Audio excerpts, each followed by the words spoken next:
Hello সবাইকে। তো তোমরা লোক এখন আমি শেয়ার করতেছি একটা হেয়ার স্পার মাসাজ। আমরা হেয়ার স্পা যেমন হেয়ারের লেগা খুব ইম্পর্টেন্ট, মাসাজটাও কিন্তু খুব ইম্পর্টেন্ট। এবার অয়েল দিয়ে মাসাজ করো বা স্পা ক্রিম দিয়ে মাসাজ করো, হট অয়েল মাসাজটাও কিন্তু খুব ইম্পর্টেন্ট আমার হেয়ারের লেগা, স্কেল্প মজবুত রাখার লেগা। আর হেয়ার স্পা তো ইম্পর্টেন্ট, আমরা সবাই জানি। অক্ষণে সবার হেয়ারই এত কেমিক্যাল ইউজ করতে করতে আমরা হেয়ারটার এত বাজে কন্ডিশনে আমরা লইয়ে পড়ছি, মানে হেয়ার স্পা ছাড়া আমরা উপায় নেই।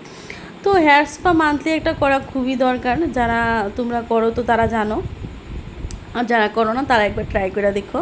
তো আমি এই হেয়ার স্পার মাসাজটাই তোমরা লোকে শেয়ার করতেছি।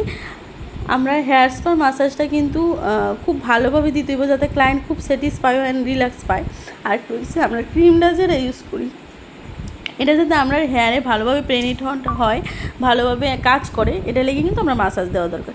তো এই মাসাজটা আমি আমার স্টুডিওতেই আমার একজন ক্লায়েন্টের উপরে করলাম। কেমন হয়েছে তুমি